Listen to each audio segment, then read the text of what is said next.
بالله من الشيطان الرجيم بسم الله الرحمن الرحيم فاستجاب لهم ربهم أني لا أضيع عمل عامل منكم من ذكر أو أنثى بعضكم من بعض فالذين هاجروا وأخرجوا من ديارهم وأوذوا في سبيلي وقاتلوا وقتلوا لأكفرن عنهم سيئاتهم ولأدخلنهم جنات تجري من تحتها الأنهار ثوابا من عند الله والله عنده حسن الثواب لا يغرنك تقلب الذين كفروا في البلاد متاع قليل ثم مأواهم جہنم وبئس المہاد۔ پچھلی آیتوں میں جو دعائیں نیک لوگوں کی، عقل مند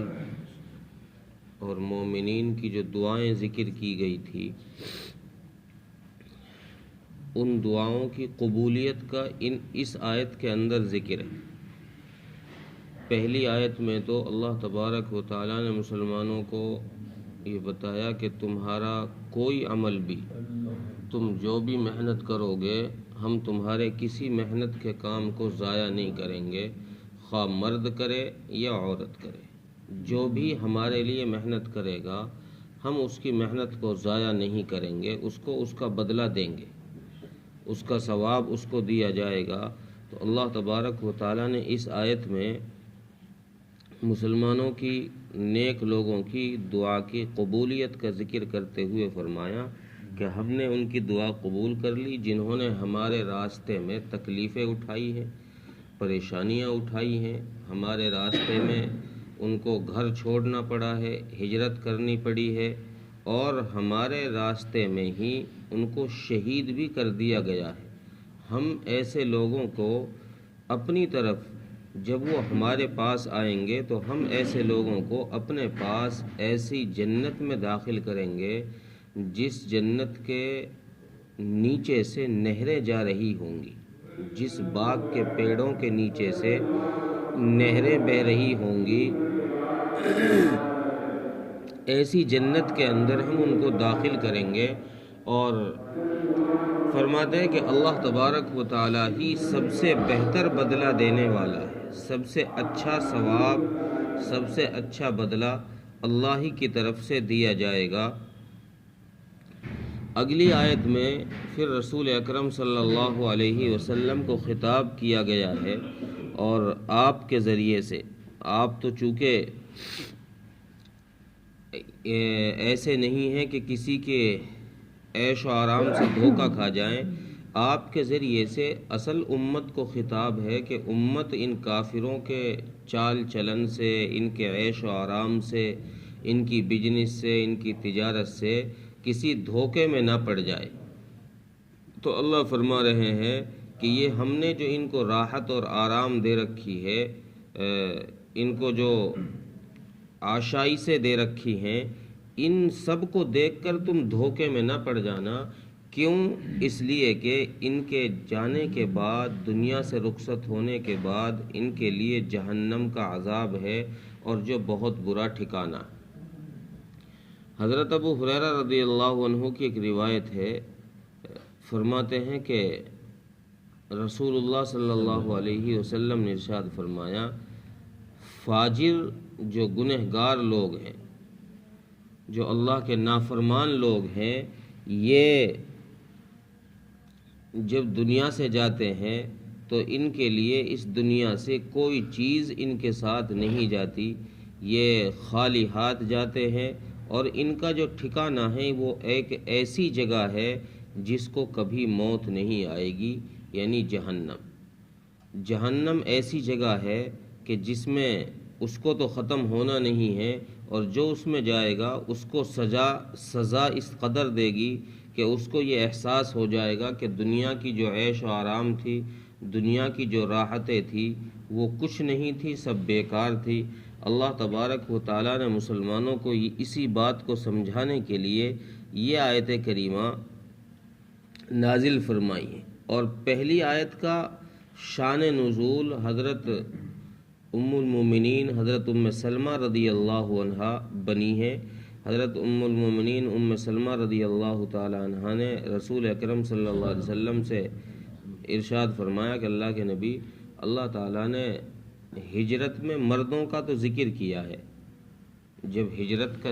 ذکر ہوتا ہے تو اللہ تعالیٰ مردوں کا ذکر تو کرتے ہیں، لیکن ہم عورتوں کا ذکر نہیں ہوتا، حالانکہ ہم بھی ہجرت کرتی ہیں۔ اور ایک روایت میں ہے کہ عورتوں میں سب سے پہلی ہجرت کرنے والی جو اپنا گھر بار چھوڑ کر رسول اکرم صلی اللہ علیہ وسلم کی خدمت میں مدینہ منورہ پہنچی ہیں، وہ حضرت ام المومنین ام سلمہ رضی اللہ عنہا ہی ہے۔ اس لیے انہوں نے فرمایا کہ اللہ کے نبی، ہم عورتوں کا تو ہم ہجرت بھی کر لیں، گھر چھوڑ دیں، ہم ستائے جائیں اور ہر قسم کی تکلیفیں ہم برداشت کریں، لیکن اللہ تعالیٰ نے ہمارا ذکر نہیں کیا ہے کہیں ہجرت میں، صرف مردوں کا ذکر کیا ہے۔ تو اللہ تعالیٰ نے یہ آیت کریمہ نازل فرمائی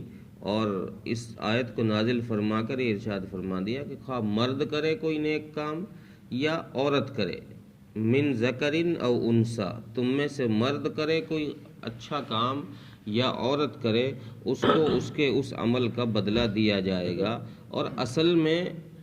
بعضکم من بعض کہہ کر اس طرف اشارہ کیا ہے کہ مرد عورت کا ذکر کرنا نہ کرنا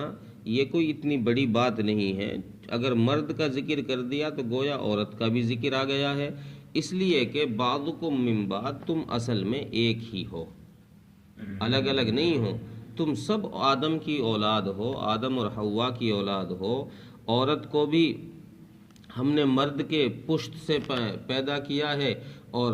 مرد بھی عورت کے پیٹ سے ہی پیدا ہوتا ہے، اس لیے تم اصل میں ایک ہی ہو۔ اگر ایک کا ہم نے ذکر کر دیا تو پھر دوسرے کے ذکر کرنے کی ایسی خاص ضرورت نہیں ہے۔ اس لیے اللہ تعالیٰ نے اس آیت کو نازل فرما کر حضرت ام سلمہ رضی اللہ عنہا کو اس بات کی تسلی دی۔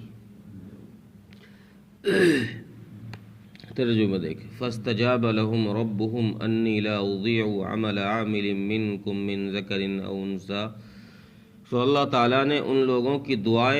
دعا سن لی اور فرمایا کہ ہم کسی کے عمل کو، ہم تم میں سے کسی کے عمل کو، خواہ مرد ہو یا عورت ہو، ضائع نہیں کریں گے۔ بعضکم من بعض، تم اصل میں آپس میں ایک ہی ہو۔ فالذین ہاجروا واخرجوا من دیارہم واوذوا فی سبیلی، پس وہ لوگ جنہوں نے ہجرت کی اور گھروں سے نکالے گئے اور واوذوا فی سبیلی، ہمارے راستے میں ستائے گئے، وقاتلوا وقتلوا، اور انہوں نے جہاد کیا اور وہ شہید کیے گئے، لو کفرن عنہم سیئاتہم، ہم ضرور ان کے گناہوں کو معاف فرما دیں گے، وَلَأُدْخِلَنَّهُمْ جَنَّاتٍ تَجْرِي مِن تَحْتِهَا الْأَنْهَارُ، اور ان کو ایسے باغات میں داخل کیا جائے گا جن کے نیچے سے نہریں جاری ہوں گی، ثوابا من عند اللہ، یہ اللہ کی طرف سے ان کے لیے ثواب ہے، واللہ عندہ حسن الثواب، اور اللہ بہترین ثواب دینے والا۔ لا یغرنک تقلب الذین کفروا فی البلاد، اے نبی جی ان کافروں کا شہروں میں چلنا پھرنا، ادھر ادھر آنا جانا یا تجارت بزنس کرنا، یہ آپ کو دھوکے میں نہ ڈالے۔ کیوں؟ اس لیے کہ متاع قلیل، کہ یہ جو کچھ دکھائی دے رہا ہے یہ بہت تھوڑا ہے، یہ دنیا جو ہے بہت تھوڑی چیز ہے، بہت تھوڑی مقدار میں ہے۔ ثم مأواہم جہنم، پھر ان کے لیے جہنم کا ٹھکانہ ہے، وبئس المہاد، اور بہت ہی برا ٹھکانہ۔ اللہ تعالیٰ